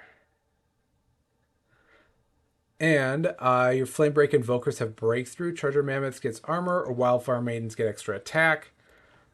I think it's the Breakthrough on the Invokers. And get extra health. Lightning Tamers get Aggressive, Goliath the Fearless has Aggressive. I'm going to give the Invokers a little bit more health. And we got a match. Pickleballern.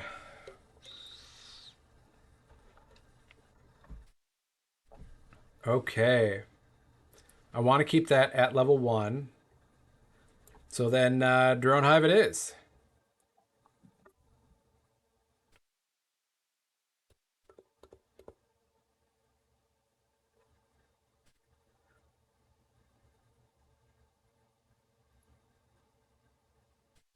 And we'll see what they do. Oh, Dark Heart Sorcerer.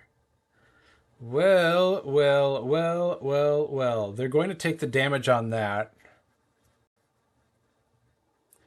Because they'll want to keep the Dark Heart Sorcerer alive. So putting Hematophagic Creeper in the Drone Hive lane won't do any good. So I'll just throw it there.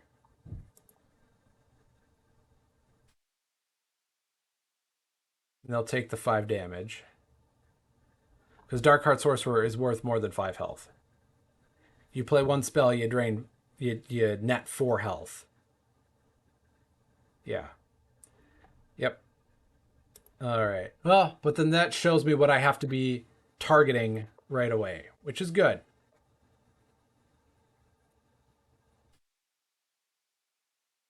Aha, aha, aha. Okay. I can work with this.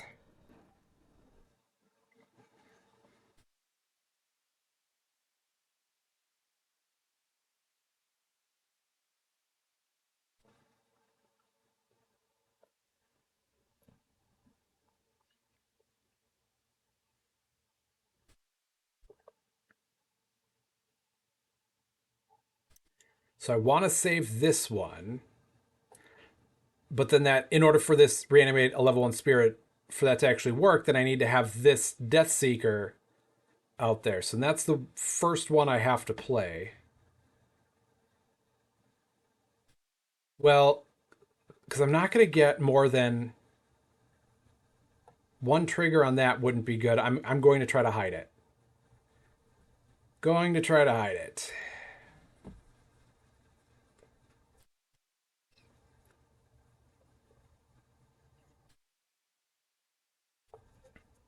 Because I need this level 1 card in my banish pile in order to be able to reanimate it later. What's your Forgeborn ability? Okay. Whew. Yeah, that's going to get pretty punishing. Pretty punishing. Arrogant Captain would be nice to win that trade, but I got to play the long game here. And the long game is getting that Dark Shaper Savant to level 2.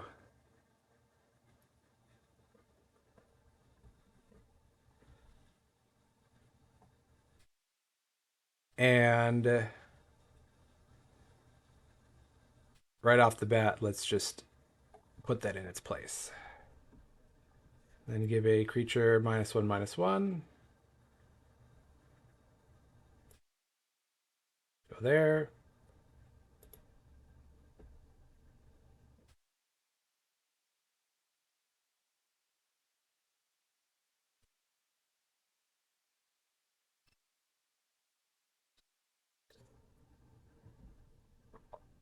Just going to botanimate it.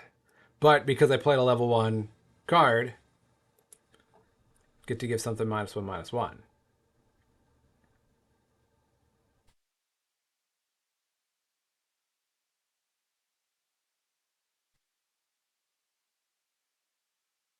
And because the opposing creature -3 attack.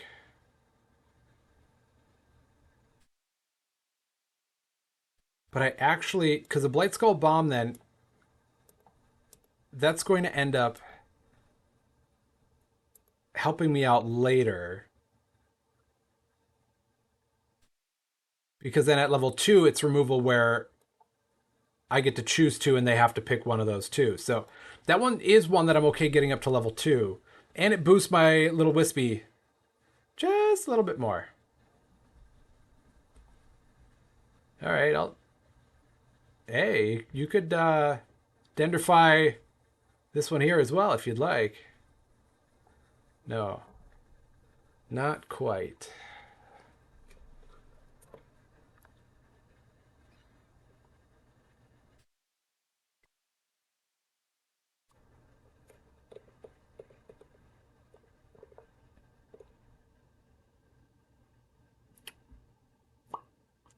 Let's see. I still want to keep that at level. Oh, I guess that necessarily doesn't have to stay at level 1. Dreadbolt I'm going to use second. So I guess the amoeba there. And I'll use my Forgeborn ability for what it's worth.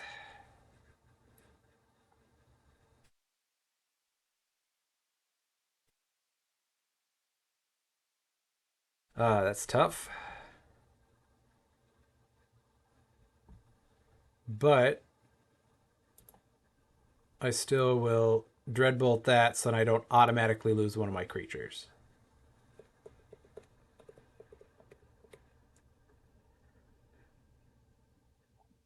And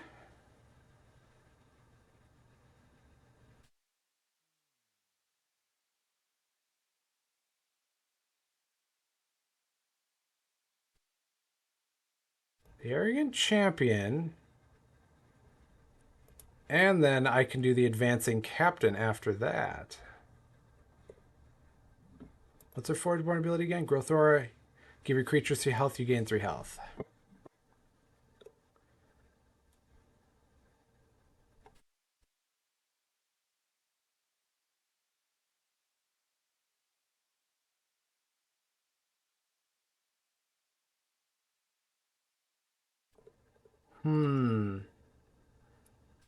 Oh, and it's just going to take that out.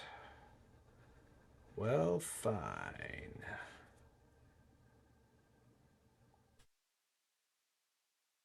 I still kind of like doing the Advancing Captain, though. So it'll just take that spot.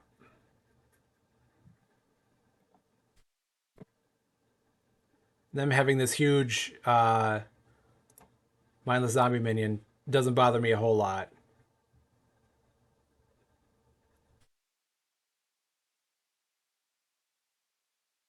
All right.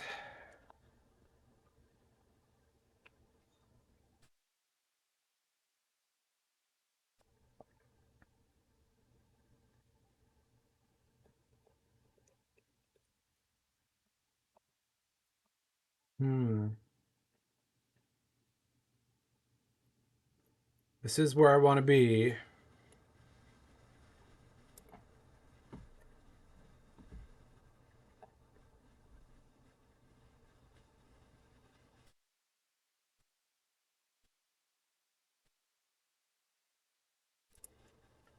And we'll see what we can do.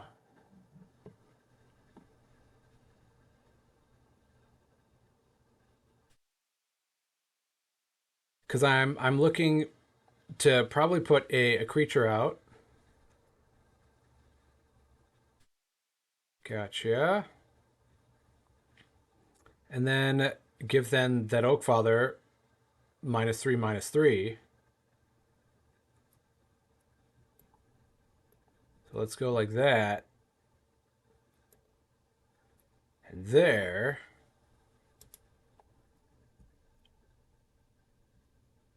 Now we survive that combat. Can't use my Forgeborn ability. Remember that, Jurch? Don't do that. But now I've got an opportunity to be laying the hammer down here. Because that's not a level 1, that's a level 2. But I can still get a few gizmos out of that. Oh yeah, my Forgeborn ability, I can't do it. And Dark Forge Drain, okay. So I got to get rid of that Oakfather ASAP.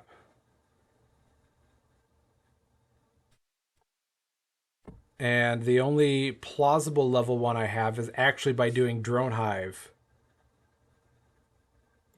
Level 2, which allows me to play up to 1 gizmo minion. And then give a creature -3/-3. There you go. Play gizmo minion. Yep. Give a creature -3/-3. I'll go with that there. And I did that instead of doing the Darkshaper Savant first because I was worried that my opponent would use their Forgeborn ability and just kind of completely put me out of commission on that front. Making that Oakfather too big for me to deal with.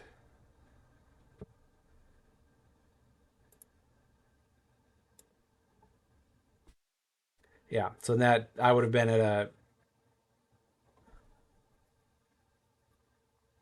They would have still had enough to probably, wreck me, take me out.